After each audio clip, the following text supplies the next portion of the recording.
اللہ نے فرمایا کہ کتنا اچھا ٹھکانہ ہے۔ یہاں تک یہ چوتھے رکوع کی تعلیمات میں نے ذکر کیا آپ کے سامنے۔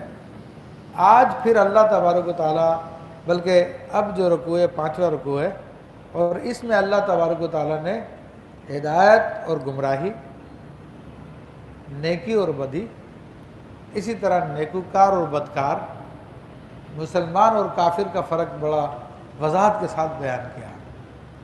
دونوں کی زبان کا کیا فرق ہوتا ہے، دونوں کی طرز زندگی کا کیا فرق ہوتا ہے، دونوں کی خواہشات کیا ہوتی ہیں، دونوں کی توجہ کہاں ہوتی ہے، دونوں کا انجام کیا ہوتا ہے، اس رکوع میں اللہ تبارک و تعالیٰ نے بیان کیا۔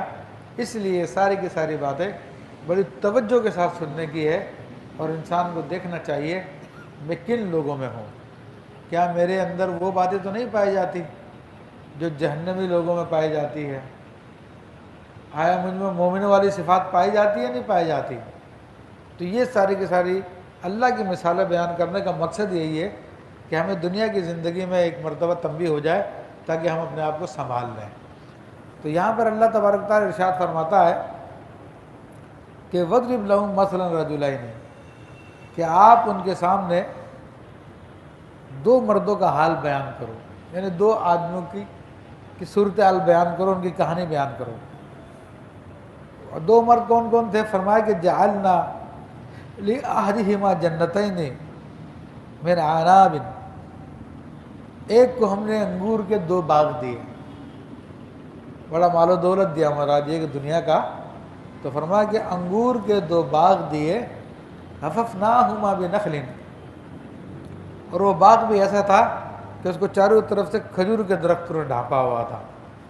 یعنی اب ایک تو انگور کا باغ ہے اور اس کے ساتھ ساتھ وہ کھجور کا باغ بھی بنا ہوا، تو اس کے ارد گرد کھجوریں لگی ہوئی ہیں، اور دو باغ ہیں وہ ایک جیسے۔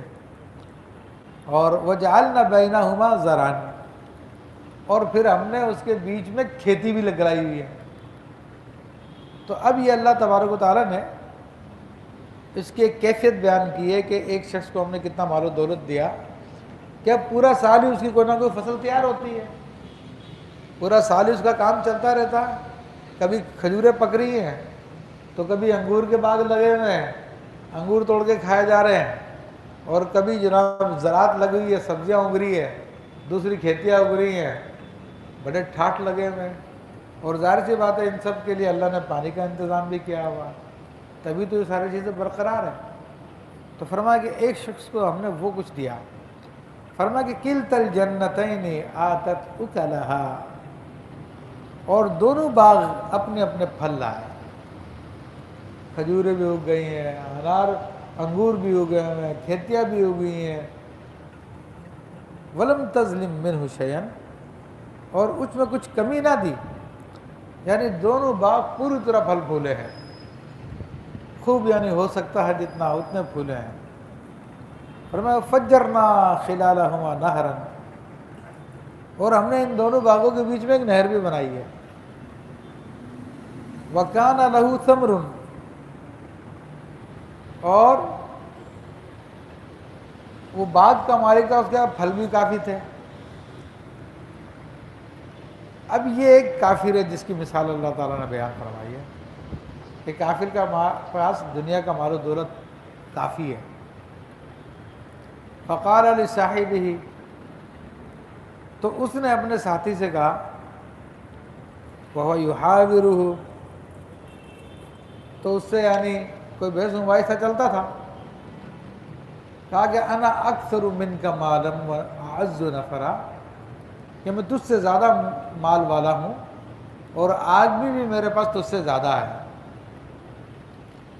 اب بعض علماء نے یہ بیان کیا کہ یہ بنی اسرائیل کے دو بھائی تھے کہ جن کا باپ مر گیا تھا، تو اس نے ان کے لیے کافی دولت چھوڑی تھی، وہ دولت دونوں بھائیوں میں آدھی آدھی تقسیم ہو گئی۔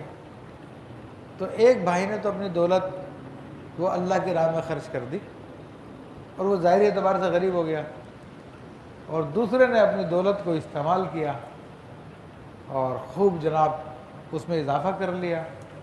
اچھا تھا بھی یہ دنیا دار قسم کا آدمی، تو اب اس کی پوری کیفیت کو بیان کر دیا، اور اس کے تکبر کو بھی بیان کر دیا کہ وہ اپنے دوسرے بھائی سے کہتا ہے یا مسلمان سے کہتا ہے کہ میرے پاس تو تجھ سے زیادہ مال ہے اور میرے پاس تو لوگ بھی بڑے زیادہ ہیں، میرے خدمت میں نوکر چاکر بھی بہت ہیں. تو کہتے ہیں کہ یہ جو نیک آدمی تھا، مسلمان تھا، وہ اس کو دعوت دیتا تھا، اللہ تعالیٰ کی طرف بلاتا تھا، اللہ کے دین کی طرف بلاتا تھا. مگر جس کو مال کی مستی چڑھی ہوئی ہو تو پھر اس کو سمجھ میں نہیں آتی. جوانی کی مستی، مال کی مستی، دیگر کوئی بھی ہو، دماغ پہ جو چڑھ جاتی ہے تو پھر اس کو سمجھ میں نہیں آتی یہ بات ہے.